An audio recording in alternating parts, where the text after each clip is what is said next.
We're in South Canterbury, just south of the Timaru boundary. 500 hectares of arable farming right on the coast. I guess the challenges of trying to get a profitable crop every year. Wheat, barley, oilseed rape and some ryegrasses and a wee bit of sunflowers as well. There's always new pressures and always new weeds and getting the right chemistry and things every year.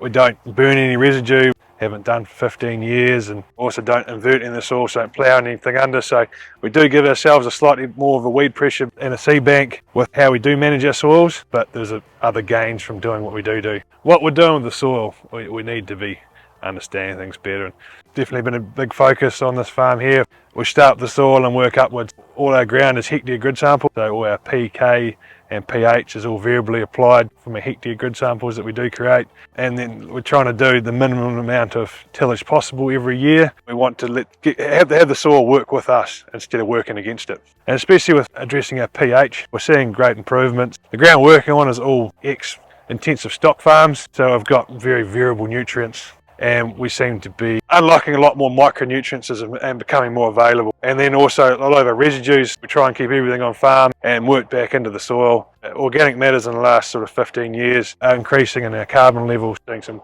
good inroads there, and I think just really getting the soil to work and as it should. The next step we're taking now though is looking at removal of nutrients. We're looking at what we can do with our nitrogen management, some new tools available, whether it's from satellite imagery or we've got a nitrogen mounted sensor on top of the cab, so we're variably changing our nitrogen to what the crop growth is. We're also getting some very good maps as well that we're recording data, so we can overlay that with our yield maps from our combine and some of our soil data and start to really collate a lot of things together. What we want to put on, we want to be taking off again, not only for profitability, but also off the environmental impact of what we want to be 100% efficient of what we're applying. Last 4 years we've been adopting IPM, integrated pest management. Aphids are a big problem we have in our cereal crop, so if we can naturally reduce those numbers without having to use so much chemical, looking at where we could have some beneficial planting and things too, that's sort of the next plan the next year or so.